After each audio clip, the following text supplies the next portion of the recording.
तो सभी ने क्या करना है, जो रिकॉर्डेड क्लासेस भी देख रहे होंगे। आज कितनी तारीख है? 23 तारीख है। तो 25 तारीख तक जो आप कर रहे हैं वो ठीक है। 25 तारीख से पहले-पहले मुझे वो क्वेश्चंस भेज दीजिएगा जो आपने मेंस के लिए लिखे हुए हैं। उसके बाद क्या करेंगे आप सभी, जो एक पीडीएफ है उससे ही आप क्वेश्चंस अटेम्प्ट करेंगे। फॉर एग्जांपल जो आपको एक्सपेक्टेड ये दिए हुए हैं, एक्सपेक्टेड मेंस के क्वेश्चन दिए हुए हैं, जहां पर आपको जीएस 1 से भी दिए हुए हैं। तो ऐसा कीजिएगा कि सभी जीएस 1 के ही पहले सॉल्व कर लीजिएगा, जितने ज्यादा आपके हो सके। वैसे उसमें 200 मेंस के क्वेश्चन हैं करने के लिए आपको, लेकिन जितने आपसे हो सके एटलीस्ट उतने आपने कर देना है। तो आपको वो क्वेश्चन दिए जाएंगे ताकि हमें चेक करने के लिए आसानी हो कि जब भी आप कोई क्वेश्चन लिख रहे हैं तो सभी के एक रंग के ही क्वेश्चन हो, एक टाइप के हो, सजेशन आपको एक बार में ही दिए जाएं। क्या होगा कि बार बार आप वही क्वेश्चन लिखेंगे तो फिर रिपीटेडली आ जाएगा कि भैया ये सजेशन आपको लिखना है। तो सभी एक दूसरे के आंसर्स देख लेंगे, तो आपको भी कुछ ना कुछ सीखने को मिल ही जाएगा एट द एंड। ठीक है, तो 25 तारीख तक वही करते रहिए जो आप कर रहे हैं, और मुझे 25 तारीख से पहले पहले वो, या 25 तारीख को ही वो मुझे कंपाइल करके भेज दीजिएगा जो आप कर रहे हैं। उसके बाद सभी जो है, जितने भी स्टूडेंट है वो सभी एक ही पैटर्न से मेंस के क्वेश्चंस को अटेम्प्ट करेंगे। ठीक है, आज हमने जीएस 2 का जो मेंस के एक्सपेक्टेड मेंस के क्वेश्चंस हैं वो भी आपको दे दिए थे। आई थिंक 130 के आसपास इसमें मेंस के क्वेश्चंस हैं जो कि हिमाचल जीके से हैं। इसके साथ ही आपको जीएस 3 का भी जल्दी मिल जाएगा, जो हिमाचल जीके के जीएस 3 हिमाचल जीके। तो इस तरीके से आपका जीएस या फिर हमका हिमाचल जीके जो है मेंस पॉइंट ऑफ व्यू से कंप्लीट हो जाएगा। डन। इसके साथ में ही हमने अलाइड का जो था किया हुआ, अलाइड 2019 और 20 वाला तो हमने पहले ही ऐड कर दिया था विद सॉल्यूशन। 2019 का मींस वाला जो सॉल्यूशन है विद सॉल्यूशन वो भी हमने आज ऐड कर दिया है। अब ये है कि आप लोग कितना देखते हैं उस चीजों को। ठीक है, वापस आते हैं टॉपिक पर आज के, जहां पर हम पहुंचे हुए हैं। क्योंकि अब आपकी जो स्पीड है वो भी थोड़ी बढ़ जाएगी क्लासेस की, या कहें हम क्लासेस का आपका टाइम भी बढ़ सकता है, या फिर हम इसके साथ साथ में ही, जैसे आपका जीएस 3 चलता है, ये जीएस 2 चला अभी, जैसे जीएस 3 चलेगा उसके साथ साथ में ही हम कुछ जो तो हिमाचल का है इसके साथ साथ में ही हम कुछ हिस्ट्री, पॉलिटी या ज्योग्राफी, इनमें से कोई एक सब्जेक्ट लेंगे जो साथ साथ में ही चलेगा। ठीक है, क्योंकि हमें सिलेबस थोड़ा सा जल्दी कवर करना है। तो आपके पास अभी दिसंबर खत्म ही होने वाला है, जैन फेब आपके पास बचा हुआ है, जिसमें आप सब चीजें कवर कर सकते हैं। आप अपने एंड से भी कुछ ना कुछ कर ही रहे होंगे, लेकिन कितना कुछ कर रहे हैं वो हमें मालूम है नहीं। खैर, जितना भी कर रहे होंगे अच्छा ही कर रहे होंगे। आज की शुरुआत करते हैं। आज हमें करना है enactment made by Himachal Pradesh government to protect and promote the interest of agrarian society. तो एग्रेरियन सोसाइटी की एस्पिरेशन को या उनके इंटरेस्ट को प्रोटेक्ट करने के लिए हिमाचल प्रदेश गवर्नमेंट के द्वारा कौन कौन से रिफॉर्म चलाए गए थे, या किस तरीके के रिफॉर्म्स को लाया गया, कौन कौन से एक्ट को बनाया गया, वही हमें ज्यादा पढ़ना है। या कहें हम कि लैंड रिफॉर्म के बारे में हम पढ़ने जा रहे हैं, क्योंकि वही तो आपके लैंड के रिफॉर्म अगर करेंगे तो एग्रेरियन सोसाइटी के जो इंटरेस्ट है वो भी तो प्रोटेक्ट होंगे। एग्रीकल्चर किस पे होती है? लैंड पर। लैंड रिफॉर्म हो जाएगा तो आपके एग्रेरियन जो सोसाइटी है वो खुश हो जाएगी कि भैया हमारे लिए कुछ ना कुछ तो किया हुआ है, चाहे वो पॉलिसी हो, प्रोग्राम हो, एक्ट हो। तो डिफरेंट डिफरेंट इस तरीके से हम आज इसको कवर करने जा रहे हैं लैंड रिफॉर्म के ही बारे में, जिसमें बहुत सारे, जैसे कि सेक्शन 118 आती है, लैंड एंड टेनेंसी एक्ट 1972 आता है, नॉर्थहुड एक्ट 1968 आता है, या इससे पहले के जो अलग अलग एक्ट हैं, तो उन्हीं के बारे में आज चर्चा होगी। तो पहले बात करेंगे कि लैंड रिफॉर्म की आखिर जरूरत क्यों पड़ी। लैंड क्या है? भूमि। तो भूमि बेसिकली कहें हम, जहां पर भी आप रह रहे हैं, जहां से आप अपने सोर्सेज को डेराइव कर रहे हैं, भूमि से ही तो डेराइव कर रहे हैं ना। चाहे आपने फसलें उगाई है, चाहे आपने कोई घर बनाया हुआ है, जो भी चीजें हैं, जैसे कहते हैं कि वे मिट्टी से ही बने हुए, मिट्टी में ही मिल जाना है हमें। तो मेन चीज जो है वो भूमि ही है।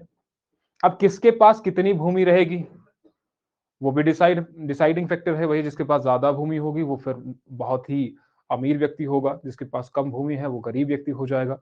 लेकिन इसमें चेंजेस किस तरीके से आए ओवर द टाइम पीरियड, किस तरीके से इसमें चेंजेस आए। फॉर एग्जांपल अगर मुगल के टाइम पीरियड की बात करें या वैदिक पीरियड के टाइम बात करें, तो वैदिक टाइम पीरियड की बात करें, उसके बाद क्या उस समय भी ऐसा कोई भूमि से रिलेटेड था कुछ?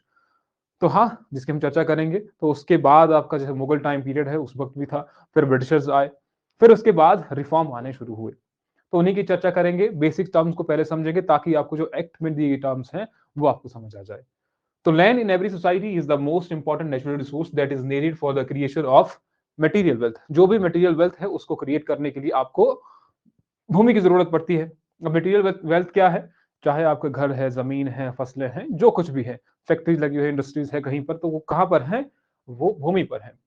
From from it we get everything that we use और value, whether it be food, जैसे कि खाना हो गया, आपका क्लोथिंग हो गया, शेल्टर हो गया, फ्यूल हो गया, तो सब कुछ ही तो हमें इसी से मिल रहा है, चाहे वो प्रीशियस स्टोन्स हो, किसी भी तरीके से। We live on land and die on land, तो हमें जीवन पर्यंत हम इसी पर रहते हैं और इसी पर ही हमारी डेथ हो जाती है। सिंपल से समझिए, फिर हम एडवांस तक जाएंगे, लेकिन सिंपल टर्म पहले समझ लीजिए। The availability of land is की टू ह्यूमन एग्जिस्टेंस। क्योंकि आप मेंस में लिखने जा रहे हैं, इसलिए आपको बेसिक से समझना है। And it's distribution and use is of vital importance, जो कि बहुत जरूरी है। ह्यूमन एग्जिस्टेंस के लिए भूमि तो चाहिए ही चाहिए, तभी तो ह्यूमन की एग्जिस्टेंस है। The concept of land reform did not arise in pre agriculture times because at that time population was square and ample land was available.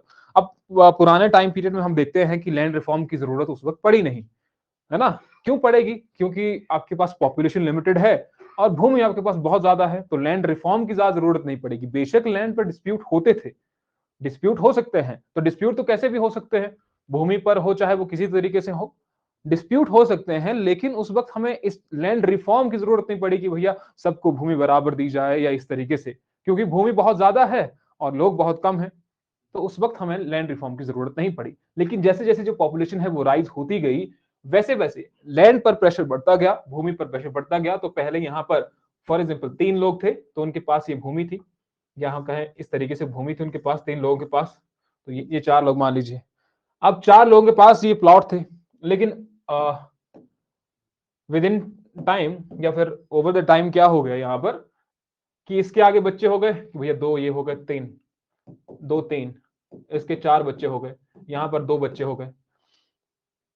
इस तरीके से जो लैंड थी वो डिवाइड होती गई। अब लोगों के पास कम भूमि बच गई, जिसके पास 100 बीघा था उसके पास 1 बीघा रह गया। इस तरीके से लैंड जो है, लैंड डिवाइडेड होती गई समय के साथ साथ में ही, तो वो प्रेशर बढ़ता गया, तो हमें जरूरत पड़ी फिर लैंड रिफॉर्म की हुई, हमें लैंड रिफॉर्म तो करना ही पड़ेंगे। अब क्या हुआ कि मान लीजिए यहाँ पर एक व्यक्ति के पास, ऐसा भी पॉसिबिलिटी ऐसी भी तो है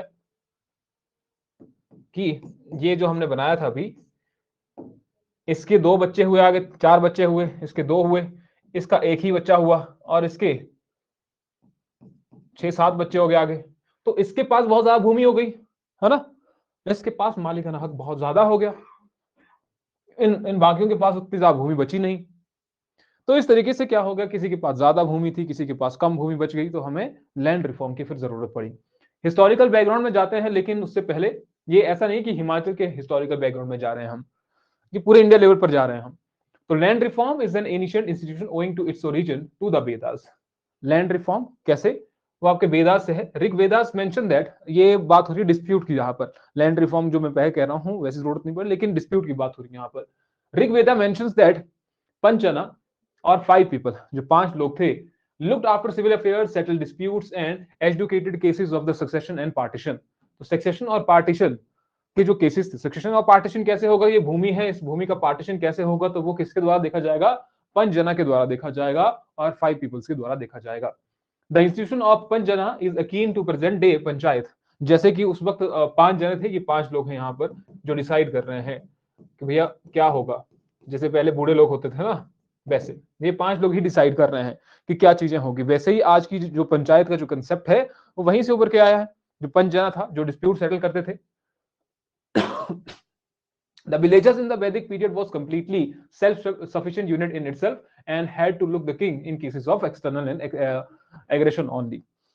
तो ज्यादातर यहाँ पर रोल किसका होता था? किंग का ही रोल होता था। जो वैदिक पीरियड है वहां पर ज्यादातर रोल राजा का हुआ करता था, राजा का ही रूल हुआ करता था। जो भी डिस्प्यूट होते थे या किसी भी तरीके की उनको प्रॉब्लम्स है, तो राजा के द्वारा वो सॉल्व की जाती थी।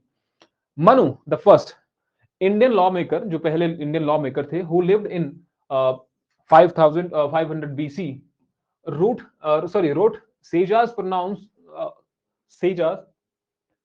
pronounced cultivated land to be the property of him who cut away the wood or cleared and tilled it. इसने ये कहा जो मनु थे, जो फर्स्ट लॉ मेकर थे, इन्होंने ये कहा कि जिसके द्वारा भी, मान लीजिए भूमि का टुकड़ा है कोई, इस भूमि के टुकड़े पर जिसके द्वारा यहाँ की लकड़ियों को साफ किया गया, यहाँ पर जो झाड़ियां थी उनको साफ किया गया और यहाँ पर खेती की गई, वो भूमि उसी की होगी। तो ये मनु के द्वारा कहा गया, लॉ बनाया गया था इस तरीके से। जब क्रिएशन हुआ तो उस क्रिएशन के दौरान ही ये लॉ भी था, किसी के द्वारा भी जो व्यक्ति वहां की झाड़ियों को काटेगा, जो पेड़ पौधे साफ करेगा, वो जमीन उसकी ही हो जाएगी, जो उसको कल्टीवेट कर रहा है उसको उसकी प्रॉपर्टी हो जाएगी वो। Numerous changes in the system of the land taxation or the revenue were introduced during the Mughal time period. तो मुगल जैसे जैसे अब मुगल टाइम पीरियड में पहुंचे, वैसे वैसे रिफॉर्म आने शुरू हुए। अब कैसे कैसे थे रिफॉर्म, तो चेंज आने शुरू हुए, जैसे कि मुगल्स इंट्रोड्यूस मनसबदारी सिस्टम इन्होंने शुरू कर दिया। Introduction of mansabdari in place of jagirdari system which converted entire land to state land. अब क्या है ये मनसबदारी या जागीरदारी, इनको थोड़ी देर में चर्चा करते हैं, आगे आएगी। तो अब इंट्रोडक्शन हो गया है जागीरदारी या मनसबदारी का सिस्टम, जमींदारी का भी आगे। यहाँ पर किसके टाइम पीरियड में आप जमींदारी देखते हैं, तो ईस्ट इंडिया कंपनी का आगमन होता है। जैसे मुगल्स है तो पहले हमने क्या देखा, वैदिक पीरियड। तो वैदिक पीरियड में क्या चीजें होती थी, पंचजना है जैसे कि, और राजा जो है वो संभाल रहा है डिस्प्यूट। उसके बाद हमने क्या देखा कि रिफॉर्म आते गए, तो मुगल टाइम पीरियड में आप देखते हैं जागीरदारी और मनसबदारी का सिस्टम जो शुरू हो जाता है। उसके पश्चात ईस्ट इंडिया कंपनी आती है और जागीरदारी और जमींदारी सिस्टम शुरू हो जाता है। Following the land settlement act of 1793, तो 1793 का जो लैंड सेटलमेंट एक्ट था, the farmer used to purchase land from the landlord. किससे जमीन लेते थे, the farmer used to purchase from land from landlord. तो लैंडलॉर्ड से उन्होंने जमीन ली, ये फार्मर हो गया, ठीक है, यहां पर फार्मर है। And give land on a hiring basis to others for their agriculture use. These people who hired the land were called tenants. तो अभी डेफिनेशन में क्या आता है कि who are tenants या who were tenants, जिसको भूमि दी गई थी। क्योंकि रिफॉर्म की जरूरत उन्हें पड़ी जो काम कर रहे थे फील्ड पर। मैंने क्या कहा कि भैया ये लैंडलॉर्ड है यहाँ पर, ठीक है, ये क्या है, ये लैंडलॉर्ड है, और इसके नीचे जो है वो फार्मर है, ये भी पावरफुल है वैसे। इसके नीचे जो है ये छोटी जो यूनिट है वो है टीनेंट्स। ये लैंडलॉर्ड है जिसके पास बहुत ज्यादा जमीन है, इसने ये फार्मर को दे दी। फार्मर क्या करेगा, पैसे देगा। पैसे किससे लेगा, टीनेंट्स से। टीनेंट्स क्या है, टीनेंट्स का कुछ रोल नहीं है। टीनेंट्स को सिर्फ भूमि खेती करने के लिए दी गई है, और वो कमा कर किसको दे रहा है, फार्मर्स को, या फार्मर इवेंचुअली किसको दे रहा है, लैंडलॉर्ड को। तो इसको कुछ भी फायदा नहीं हुआ। सॉरी, खांसी लगी हुई थोड़ी, थोड़ा सा बीमार चले हुए हैं, तो ये एडजस्ट कर लेना आपने। अच्छा, क्या कह रहा था मैं कि लैंडलॉर्ड, फार्मर्स और टीनेंट्स। तो टीनेंट्स का कोई रोल नहीं है। जब भी हम हिमाचल प्रदेश के लैंड रिफॉर्म्स की बात करते हैं, हिमाचल में जो लैंड रिफॉर्म हुए उसमें टीनेंट्स को भूमि दी गई, जिनको कोई पावर्स नहीं थी कि वो भूमि पर काम करे, या उनके पास कोई जमीन ही नहीं थी, वो लैंडलेस थे वो लोग, तो उनको जमीन दी गई टीनेंट्स को। बाद में आता है ये डेफिनेशन में। खैर, हमने क्या देखा कि जो लैंड सेटलमेंट एक्ट था 1793, उसमें क्या हुआ, farmer used to purchase land from landlord. तो लैंडलॉर्ड से फार्मर ने जमीन ले ली और इसको वो आगे टीनेंट्स को देता था। और tenant is a person who rents a house और land from his own use, जो अपने यूज के लिए इससे भूमि ले रहा है या अपने कल्टीवेशन के लिए, और इसका डायरेक्टली भी ले सकता है। ऐसा नहीं है कि कंपल्शन है ये किससे लेगा, तो एक यहां से भी है, लैंडलॉर्ड से भी ले सकता है ये कि भैया हमें कुछ समय के लिए हमें भूमि दे दो कल्टीवेट करने के लिए, कल्टीवेशन के लिए। The increasing layer of intermediaries meant that there was a considerable increase in the rent which was extracted from the tillers, and failure to pay this increased amount resulted in a large scale eviction, widespread disturbance and declining agricultural production. The Bengal Rent Act of 1859 बताते हैं क्या है ये चीज। The Bengal Tenancy Act of 1885 sought to protect long standing tenants। देखो कहानी क्या है, कोई ऑप्शन है,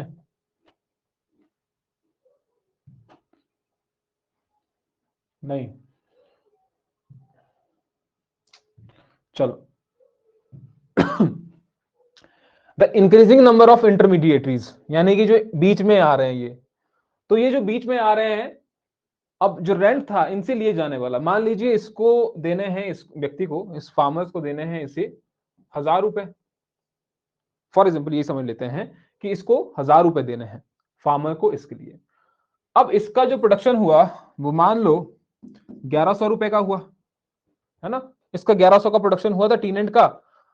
अब ये क्या करेगा, इससे मांगेगा कि भैया आपको क्या करना है 1100 या फिर हमें 1050 रुपए दे दो। 1050 रुपए, 50 रुपए का फायदा, मेहनत किसकी, टीनेंट की। और ये कितना मांग रहा है फार्मर, 1050 रुपए, है ना। तो 50 रुपए का फायदा इसका हुआ, 50 रुपए का मान लो इसका हो गया। इसने तो कुछ किया ही नहीं बीच में, पैसे किसके लग गए, इसके। मेहनत किसी लगी, इसकी, टीनेंट की। इसकी जमीन भी नहीं है, इसका कोई रोल ही नहीं है। तो एक तो ये नंबर ऑफ जो इंटरमीडिएटरीज हैं, जो बिचौलिए हैं, उनकी संख्या बढ़ती जा रही थी। और साथ ही साथ में फॉर एग्जांपल या लैंडलॉर्ड ने ही सीधे टीनेंट से पैसे ले लिया, टैक्सेशन बहुत ज्यादा ले लिया कि भैया इतना टैक्स देना पड़ेगा। आपने देखा होगा ना पहले, वो ये गहने बेच दिए, कुछ कर लिए कि लाला हमारे पास इतने पैसे नहीं है, हमारी भूमि तो तुम्हारे पास है। देखा होगा आपने ऐसे मूवी में, अलग अलग मूवीज में देखा होगा आपने। तो ज्यादा से ज्यादा जो पैसा था वो कलेक्ट किया जाने लगा इनसे, टीनेंट से, जिससे इनका एक्सप्लॉइटेशन होने लगा। ये अगर नहीं पे कर पाते थे तो इनको जमीन से निकाल दिया जाता था, क्योंकि निकल जाओ यहां से, जमीन से तुम्हारा कुछ है नहीं। लेकिन उसके बाद जब ऐसे डिस्टर्बेंस क्रिएट हुई, इनको निकाला जाने लगा, तो ऑब्वियसली बात है आंदोलन होने शुरू हो जाते हैं। उसके बाद बंगाल रेंट एक्ट ऑफ 1859 आता है और बंगाल टेनेंसी एक्ट ऑफ 1885 आता है। इन्होंने थोड़ी बहुत टेनेंट्स की जो प्रोटेक्शन थी वो इस एक्ट के द्वारा की, इन दो एक्ट के द्वारा की गई थी, जिसको आप याद रख सकते हैं अगर मान लीजिए इंडिया लेवल पर ऐसा कोई क्वेश्चन आता है लैंड रिफॉर्म से related. The Britishers in India were not at all keen on adopting progressive land reform measures, है ना। वो ऐसा नहीं कर रहे थे कि भैया हमें बहुत ज्यादा रिफॉर्म्स करने हैं ताकि अच्छी इनके लिए भलाई हो जाए, कुछ नहीं करना था हमें, ठीक है। For the rural farmers, but they had given the zamindar and big landlords a golden opportunity to exploit the rural poor to a great extent. तो उन्होंने, ये ब्रिटिशर्स हैं, ब्रिटिशर ने खुद कहा कि हम कुछ नहीं करेंगे, हमें कुछ करना ही नहीं, हमें फील्ड पे नहीं जाना है। जाएगा कौन, जमींदार जाएगा भैया, जो पावरफुल व्यक्ति है, जिसकी बातें कोई नकार भी नहीं सकता है गांव में जाकर के। अब जमींदार को डायरेक्टली बोल दिया गया ब्रिटिशर्स के द्वारा। ब्रिटिशर ने कहा कि भैया हमें टैक्स कलेक्ट करके दे दो, तुम्हारा जो फायदा होगा तुम ले लेना। 1/11 जो होता भी था वैसे जमींदारी सिस्टम में। तो इसने कहा जमींदार को, कोई आगे से तुम टैक्स ले लो, फॉर एग्जाम्पल ये टीनेंट से, इनसे पैसा लेना है। जमींदार इज रिस्पॉन्सिबल, जमींदार ही रिस्पॉन्सिबल होगा। एक मिनट, चार्जर नहीं लगा हुआ है लैपटॉप।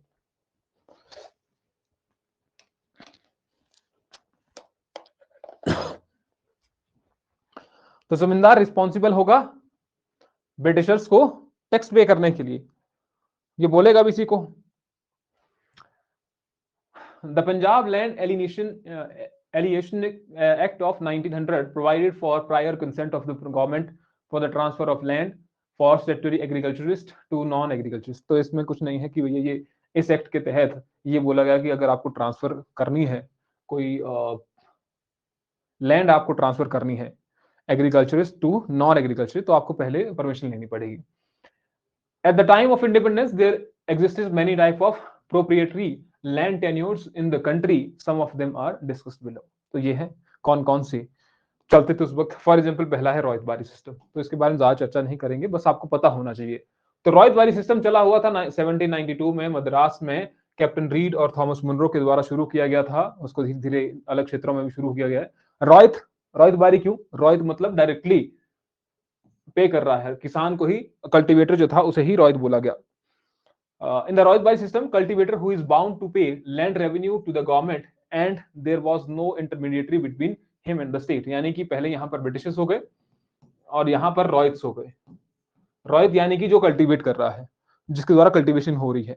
तो कल्टीवेशन जो कर रहा है वो डायरेक्टली पे कर रहा है ब्रिटिशर्स को, तो रॉयत से पे लिया जा रहा, रॉयत से डायरेक्टली लिया जा रहा था ये टैक्स, तो इसलिए उनको रॉयतबारी कहा जाता है। The cultivator is known as ryot and entitled to full rights regarding the sale, transfer and leasing of land and could be evicted from the land as long as he pays the land revenue। जब तक वो पैसे या जब तक वो land revenue दे रहा है तब तक तो ठीक है, लेकिन जब उसने लैंड रेवेन्यू देना बंद कर दिया तो उसे वहां से एविक्ट भी किया जा सकता है बाय द ब्रिटिशर्स, जिसके द्वारा अपॉइंट किया गया था। ऑब्वियस ही बात है भैया। तो दोनों के बीच में बिचौलिया कोई नहीं है, ये डायरेक्टली पे कर रहा है ब्रिटिशर्स को। Later ryotwari was extended to the other state, तो धीरे धीरे अलग स्टेट में इसको इसका इंट्रोडक्शन किया गया, including the Bombay presidency and the northern region of the colonial rule या colonial India, including today state of the Himachal Pradesh. तो हिमाचल प्रदेश में भी कुछ एक एरिया में रॉयतबारी सिस्टम का इंप्लीमेंटेशन किया गया था। तो अभी हमारी पहली बार अभी हिमाचल का जिक्र आया है, तो ये आप याद रख सकते हैं। दूसरा था आपका महलवारी सिस्टम, यानी कि विलेजेस को क्या कहा जाता था, महल। William Bentinck initiated the Mahalwari system, कहां पर, Agra and Awadh, which later extended to Madhya Pradesh and Punjab. तो मध्य प्रदेश और पंजाब में इसको एक्सटेंड किया गया था। थोड़ा जल्दी तो नहीं हो रहा है ना, बताओ जरा मुझे एक बार, जल्दी तो नहीं हो रहा है? समझ आ रहा है ना, क्योंकि ये तो बेसिक सी चीजें आई थिंक। बताओ, किसी को ना समझ में आ रहा हो तो वो मुझे बता दो।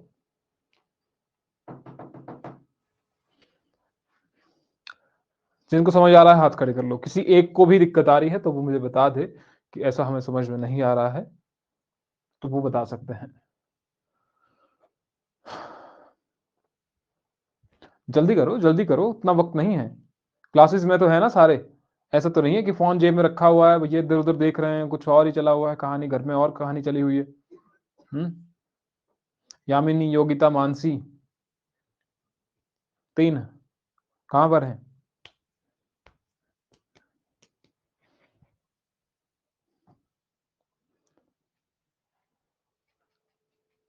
महलवारी, महलवारी तो चला ही था अभी, अभी चला हुआ है महलवारी। देखो महलवारी किसके द्वारा शुरू किया गया था, बस नाम आप याद रखना है, विलियम बेंटिक की। फिर से आने वाली चीजें हिस्ट्री में, लेकिन फिर भी जब हम लैंड रिफॉर्म के बारे में पढ़ रहे हैं थोड़ा बहुत आपको पता होना चाहिए। The village community held the village land community sorry land commonly, and it was a joint responsibility of these communities to make payment of land revenue. तो यानी कि महल जो है, विलेजेस को कहा गया villages, and they were responsible, या फिर हम कहें this community was responsible as a whole to pay the revenue.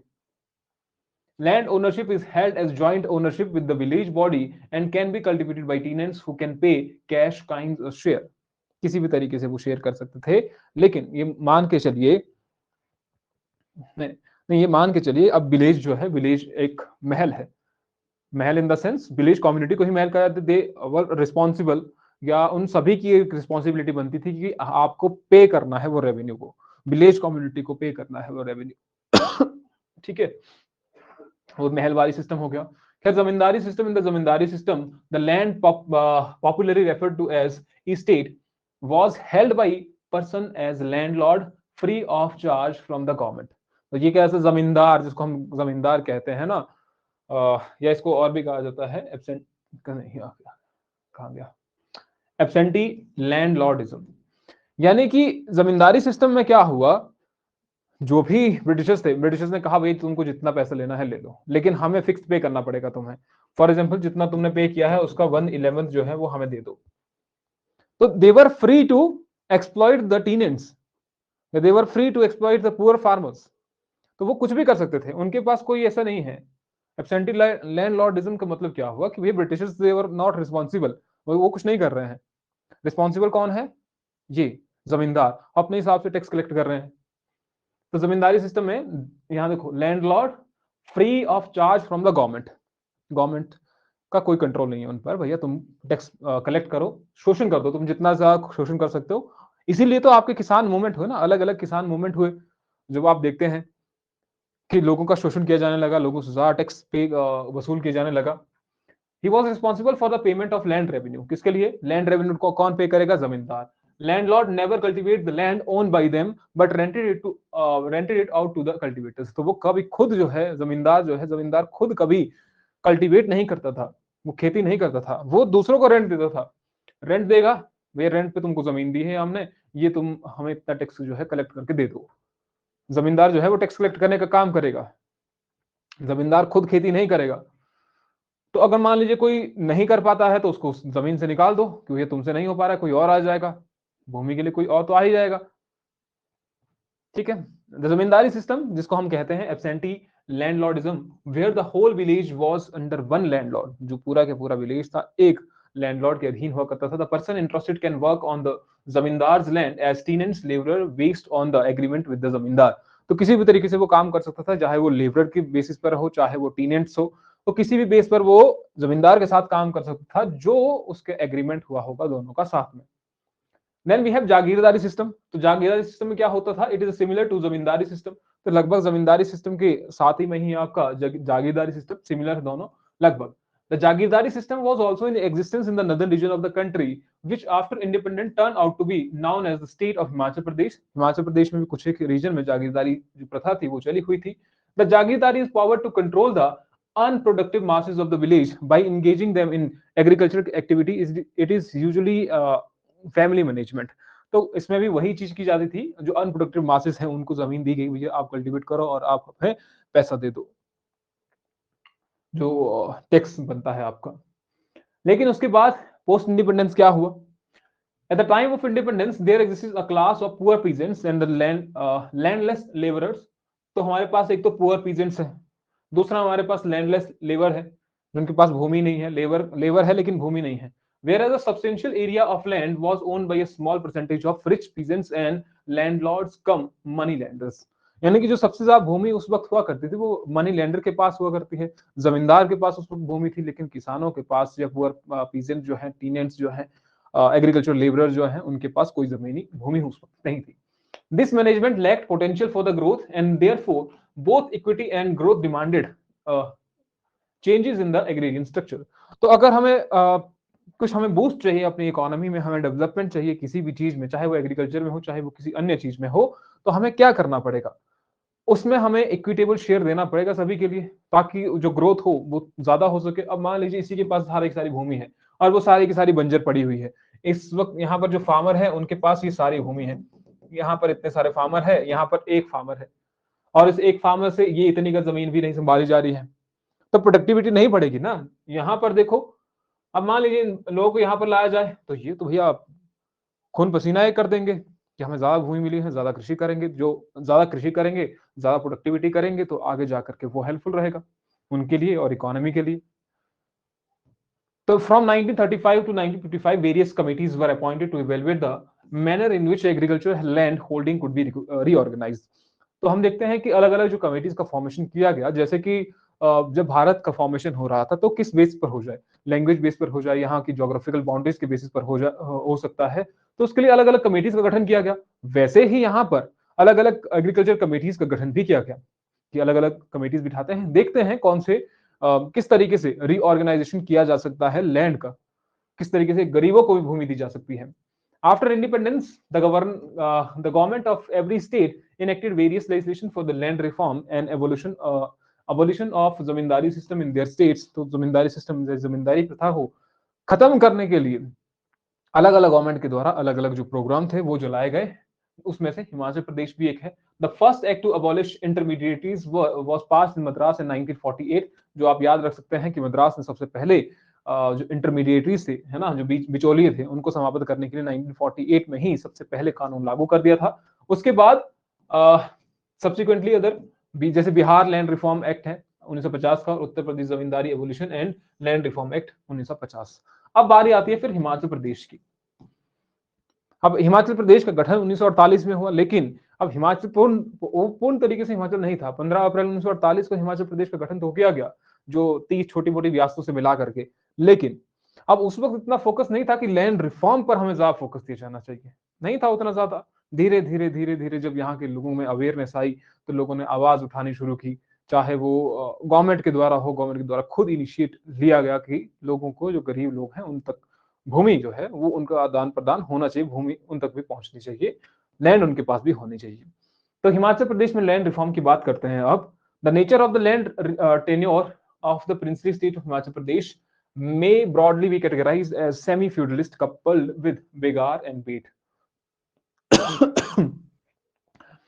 अब ये सेमी फ्यूडलिस्ट का मतलब क्या होता है?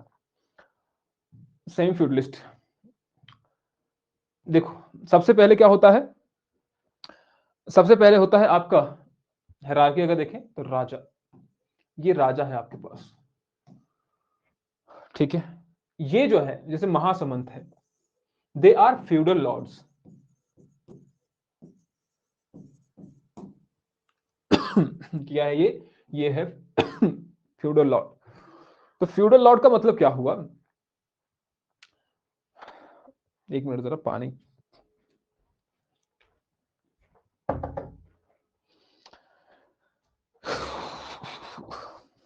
Wait a second.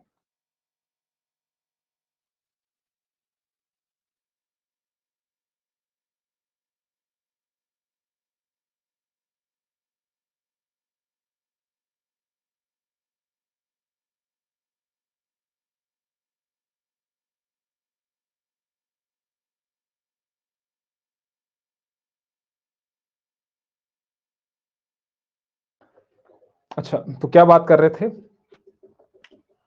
अच्छा, मैंने कहा था कि यहाँ पर राजा है, उसके बाद यहाँ पर महासामंत है। तो महासामंत का मतलब फ्यूडल लॉर्ड। इसके नीचे जो आ रहा है, राजा के नीचे जो आ रहा है, उसे हम कहते हैं फ्यूडल लॉर्ड और फ्यूडलिज्म, सामंतवाद जिसे कहा जाता है। हिंदी में कहते हैं इसको सामंतवाद। सामंतवाद क्या हुआ? फ्यूडलिज्म।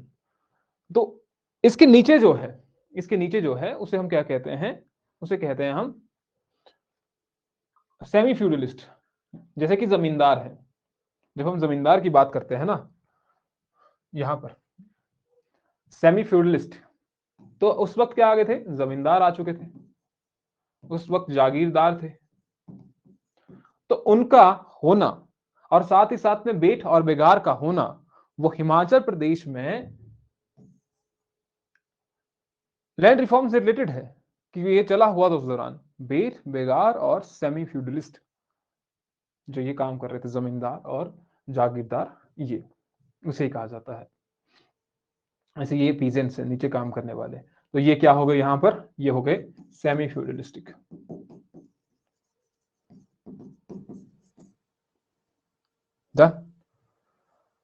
ओके।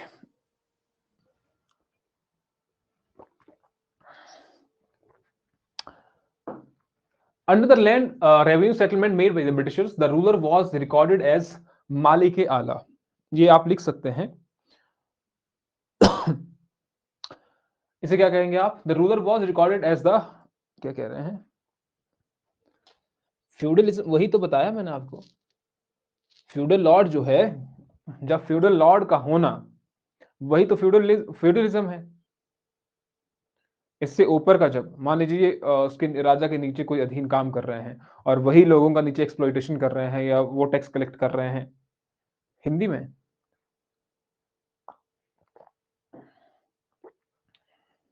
सामंतवाद लिखा था यहां पर। हिंदी वाला सर्च कर लेना कि सेमी फ्यूडलिस्टिक क्या कहा जाता है। अच्छा, मैं कह रहा था यहां पर रूलर क्या कहते थे? The ruler was recorded as malik ala, यानी कि superior owner of land. Superior owner of land was called as malik ala, and actual tiller as malik adna, inferior owner of the land. तो दो चीजें हमारे पास हो गई। ये जो भूमि का मालिक है, जो भूमि का रियल मालिक है, उसे कह दिया हमने मालिक आला, यानी कि superior owner of the land. अब ये आगे किसको जमीन देगा? जो यहां पर काम कर रहा है, फिर जो टीनेंट यहां पर काम कर रहा है, उसे कहते थे मालिक अदना, यानी कि inferior owner of the land. Owner of the land ये भी है, लेकिन इंफीरियर है। इसको सिर्फ काम दिया गया है कि भैया तुमको अपनी प्रोडक्टिविटी, कल्टीवेशन वाला प्रोसेस करना है, एग्रीकल्चर तुम कर सकते हो, बाकी तुम्हारे पास कुछ शक्तियां है नहीं, है ना। The ruler further asserted his rights of order over lordship as मालिक आला by extracting forced labor called बेगार, जो इनसे ली जाती थी। मालिक आला कैसे लेगा अपनी शक्तियों का यूज कैसे करेगा? अब मेरी जमीन पर कोई अगर काम कर रहा है, मान लीजिए आज की डेट में भी अगर कोई आपकी जमीन पर काम कर रहा है, बहादुर काम कर रहा होगा आपकी जमीन पर, जैसे कि आजकल बहादुर रखे होते हैं घर में काम करने के लिए, तो वो सिर्फ खेत का ही काम नहीं करता है, आपका पर्सनल काम भी तो करता है। और वो कैसे करता है? फ्री ऑफ कॉस्ट, कि भैया आप मंथली जो पैसा दे रहे हैं उसी में से ही काट लेना, उसी में से ही पैसा, अलग से नहीं दिया जाता है ना। तो बस वही है, वो क्या हो गया आपका? बेगार, कि कहीं घूमने जाना है, बहादुर चलो, कहीं कुछ सामान लेने जाना है, चलो बहादुर। Then begar is a Persian word है। इस बेगार के बारे में हम पढ़ चुके हैं कि इट इज अनपेड लेबर। बेगार क्या है? अनपेड लेबर है। वैसे ही बेट सिस्टम था। बेटू, the personal person providing free services, उसे आपने कह दिया बेटू कह दिया। और उसे कुछ भूमि दी जाती थी काम करने के लिए भी। Under the princely state, the agrarian structure by large was dominated by different types of land system. जैसे कि in common system, in common law system, land tenure from the French verb इससे लिया गया है, टिनायर से लिया गया है, TENIR, मीन्स टू होल्ड। तो टेन्योर का मतलब क्या हुआ, जो हमने ऊपर से भी पढ़ा था, लैंड टेन्योर की बात जब करते हैं तो टेन्योर का मतलब है होल्ड करके रखना, उसे अपने पास पकड़ के रखना। Is the legal regime in which land own by an individual is possessed by someone else who is said to hold the land based on the agreement between both individuals. दोनों के बीच में, यानी कि जमीन किसके पास होगी, लैंड टेन्योर, है ना। ये कौन सी नहीं मुसीबत है।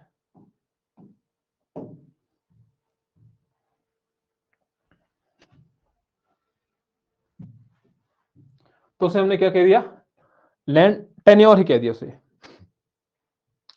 अब हिमाचल प्रदेश में ये भी आपको याद रखना पड़ेगा दो चीजें, एक आपका पट्टादारी और दूसरा आपका bhaichari, are the two types of land tenure system जो प्रेवलेंट थे हिमाचल प्रदेश में। उसमें से पहला है आपका भाईचारा। पहला क्या है, भाईचारा, भाईचारा टेन्योर। भाईचारा में क्या होता था, द भाईचारा land tenure system was a system of joint holding of village land in northern Indian district। क्या कह रहा है ये, joint holding of village lands in northern India, joint holding of village lands, ठीक है, सभी के द्वारा जॉइंट कैसे होल्ड की जा रही है in northern India district. The bhaichara tenure was a system of land ownership in many part of the state where land was held individually but based on a customary share that no longer existed.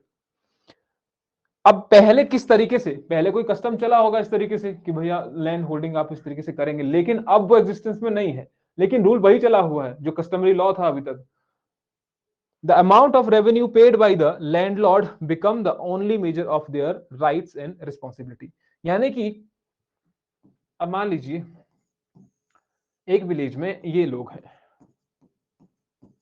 ठीक है, इनके पास कितनी भूमि होगी, इनके पास कितनी भूमि है, इसका deciding factor कितना है, इसका डिसाइडिंग फैक्टर कौन सा है कि ये कितना रेवेन्यू पे कर रहे हैं गवर्नमेंट को, कितना रेवेन्यू पे करेंगे, ये revenue paid by these tenants या दीज फार्मर्स, वो डिसाइड करेगा आगे कि इनके पास कितने,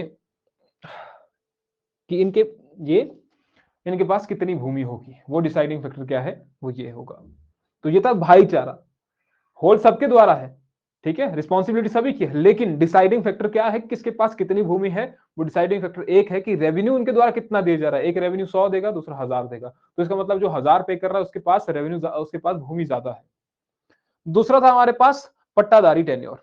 इन pattadari tenure land is divided and held by different owners. जैसे ऊपर देखा हमने कि भैया जॉइंटली होल्ड, यहां पर क्या देख रहे हैं हम, डिवाइडेड या डिफरेंट ओनर्स हैं यहां पर, different owner according to their ancestral or customary shares of the revenue. All the owner are jointly responsible for the land in case of one then fails to fulfill their obligations to the government. In Bhaichara system, the amount of revenue payable by each owner determines their share of the land, है ना। भाईचारा में हमने क्या देखा, the amount of revenue payable by each owner determines their share of land। the amount payable कि कितना पैसा वो देगा, उस हिसाब से पता लगेगा कि उसके पास कितनी भूमि है, वो भाईचारा सिस्टम में था। लेकिन यहां पर क्या हो रहा है, यहां पर जमीन जो है वो होल्ड की जा रही है डिफरेंटली, अलग अलग लोगों की, जैसा कि उनका कस्टम चला हुआ था या फिर उनके पूर्वजों के पास भूमि थी, तो अलग अलग तरीके से चला हुआ है। All the owner are jointly responsible, यहां पर इंडिविजुअली रिस्पॉन्सिबल नहीं है पे करने के लिए, यहां पर they are jointly responsible to pay revenue. इस विलेज में ये लोग हैं, now they are jointly responsible, they are jointly responsible to pay the revenue, to pay the revenue। अब मान लीजिए कोई, अब ये तो इनने पैसे इकट्ठा कर दिया कि भैया आप जो है जॉइंटली पे करेंगे, लेकिन मान लीजिए किसी के पास पैसा नहीं है, तो they are responsible to pay the revenue, ये रिस्पॉन्सिबल हैं उस रेवेन्यू को पे करने के लिए। तो दोनों में थोड़ा सा डिफरेंस है, माइनर सा डिफरेंस है, उतना ज्यादा भी नहीं है, लेकिन समझ लीजिए इसको। यहां पर joint holding of village lands, यहां पर डिफरेंट ओनर्स हैं। यहाँ पर क्या है, डिफरेंट ओनर्स हैं। यहाँ पर जितनी वो रेवेन्यू पे कर रहे हैं उस हिसाब से पता लग रहा है कि उनके पास कितनी भूमि है। यहाँ पर क्या है, यहाँ पर ऐसा नहीं है। यहाँ पर अगर मान लीजिए कोई भी पे करने में असमर्थ है तो वो पेमेंट किसके द्वारा की जाएगी, वो इन सभी के द्वारा की जाएगी। और बेटू सिस्टम हमने पहले ही पढ़ लिया है ना, कि बेटू सिस्टम क्या था, बेटू और बेगार सिस्टम लास्ट क्लासेस में हमने कर दिया है। देन वी हैव जमींदारी जो हिमाचल प्रदेश में थी।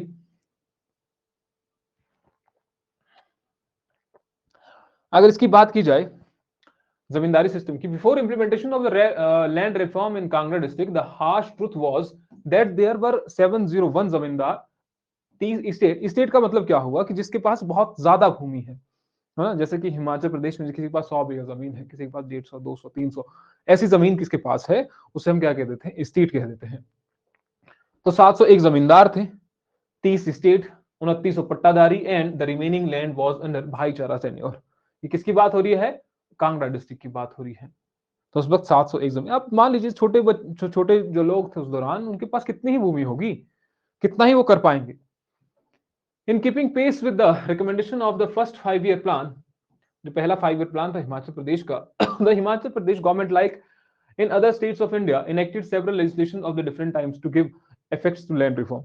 तो इसी तरीके जैसे हिमाचल अलग अलग स्टेट्स में हो रहा था या इंडिया लेवल पर हो रहा था, वैसे ही हिमाचल प्रदेश में भी हो रहा था, वैसे ही लैंड रिफॉर्म हिमाचल प्रदेश में भी हो रहे थे।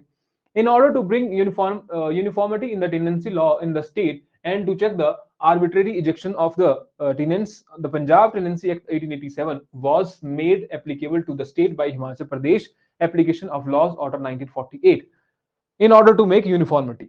किसमें, इन द स्टेट, कि भैया ऐसा तो नहीं है कि टेनेंट्स को यहाँ से निकाल दिया जा रहा है, उनको इविक्ट किया जा रहा है उनकी भूमि से। अब ये काम करने लगाया हुआ था, यहाँ पर मान लीजिए एक व्यक्ति इस भूमि पर काम करने लगाया हुआ था, लेकिन जब ये चीजें होने लगी, आजादी मिल चुकी थी हिमाचल प्रदेश को, या हिमाचल प्रदेश जो है वो अलग स्टेट के रूप में उभर चुका था 1948 में जो बना हुआ था।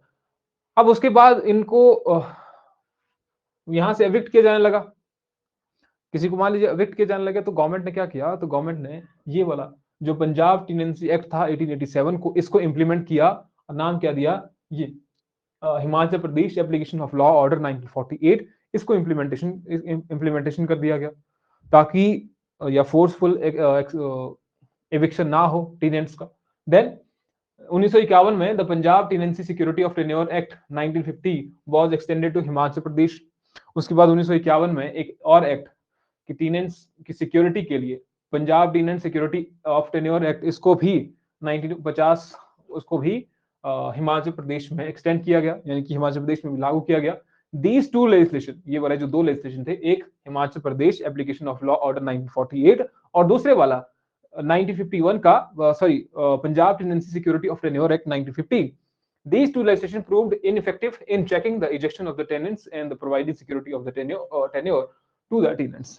तो इससे हमें उतनी सफलता मिली नहीं।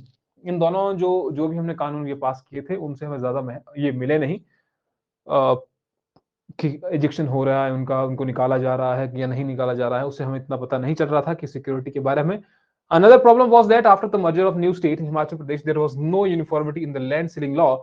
In fact, at the time of reorganization, the following 3 enactments about ceiling of the land were applicable in the state।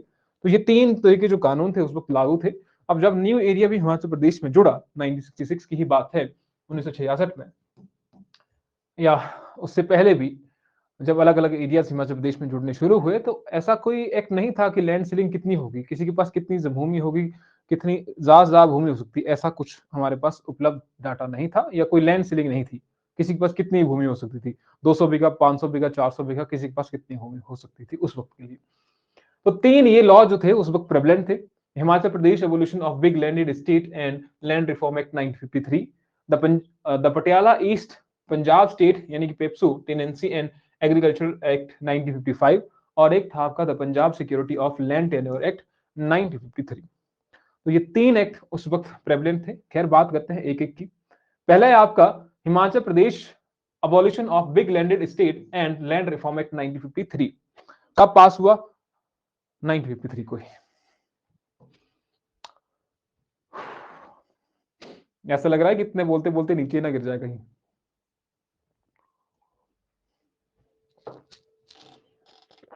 अच्छा, क्या हुआ था? हम बात कर रहे हैं Himachal Pradesh abolition of big land, यानी कि जिसके पास बहुत ज्यादा भूमि है। Abolition of big land state and land reform act 1953। तो 17 जून 1953 को ये पास होता है अंडर द टाइटल, हिंदी में टाइटल क्या था इसका? बड़ी जमींदारी उन्मूलन तथा भूमि व्यवस्था अधिनियम 1953। क्या था? बड़ी जमींदारी उन्मूलन तथा भूमि व्यवस्था अधिनियम 1953 पास हुआ 1953 में, कि भूमि ज्यादा किसी के पास ना, बहुत ज्यादा किसी के पास ना, ऐसा ना किसी एक के पास चली जाए।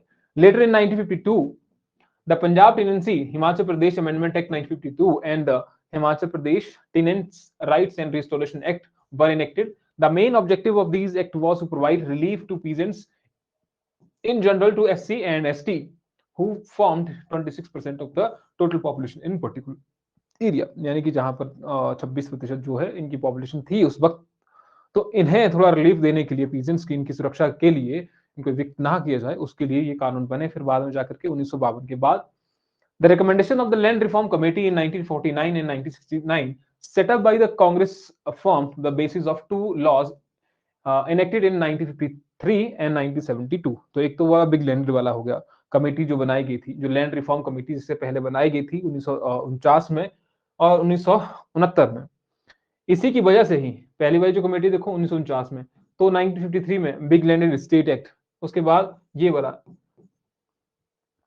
ये भी अभी थोड़ी देर में आएगा, tenancy act. Indian National Congress appointed the Agrarian Reform Committee under the chairmanship of G.C. Kumarappa, which submitted its report in 1949 and recommended the abolition of intermediaries, tenancy reform, imposing ceiling on agricultural land, and consolidation of holding and updating land records। आ ही गया होगा समझ, है ना?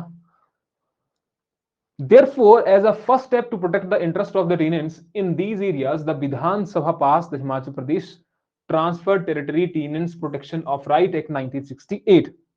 अब क्या हो गया? अब एक और एक्ट पास होता है, कौन सा? ये वाला, transfer and territory tenants protection of right act 1968। The act remained in force till 1971।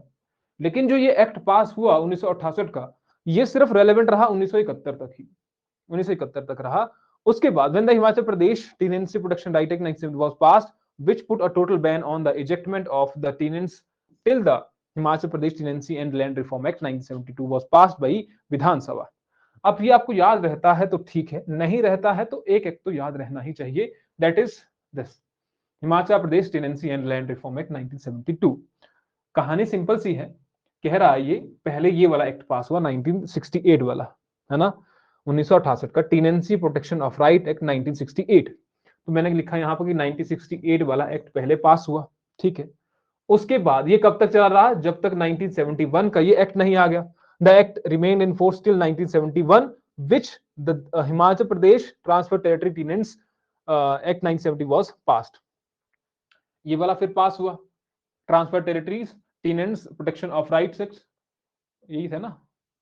हाँ, which put a total ban on ejectment of the tenants till the Himachal Pradesh. उसके बाद कौन सा होता है? ये 1972 वाला पास होता है, that is Himachal Pradesh tenancy and land reform act 1972 was passed by Vidhan Sabha. अब इसमें क्या क्या चीजें होती हैं उसके बाद में आएगी बात। अभी by 1959 it was realized that agrarian legislation to cover restriction on the size of land holding needed to be passed in the state, thus came Himachal Pradesh Ceiling on Land Holding Act 1972 and Himachal Pradesh Village Common Land Utilization Act 1974। नहीं आया समझ? आ जाएगा अभी, जब थोड़ी देर में ये act आएंगे नीचे तब आ जाएगा। हाथ खड़े करो जरा, पता लगा कुछ क्या बोला मैंने? बताओ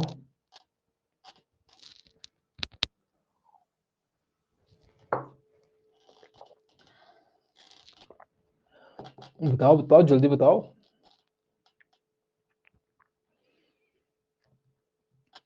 हाँ ना करो भाई कुछ।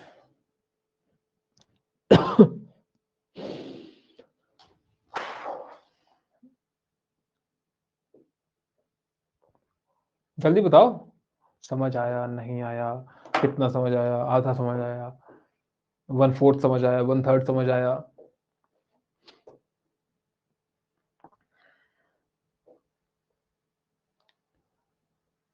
सुनाई नहीं दे रहा है? कैसे सुनाई नहीं दे रहा है? मेरी आवाज तो आ रही है ना? अच्छा, नेटवर्क इशू है। ऐसा करो, अपने घर के साथ में ही कहीं टावर लगा लो एक, है ना? तो टावर से नेटवर्क आ जाएगा फिर। बाकी मानसी, नरेंद्र, उमेश, यामिनी, योगिता, हाँ और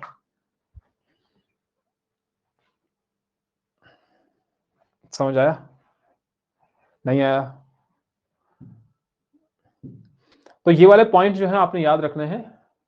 952 वाला, इसके बाद एक रीजन कमेटी ये हुई 1968 को, ये transferred territories, then total ban on ejectment, 90 ये लैंड सीलिंग एक्ट पास हुआ, हिमाचल प्रदेश विलेज लैंड। देखो ये अभी रहने देना, अभी क्या करेंगे हम, 1 घंटे क्लास होगी ना,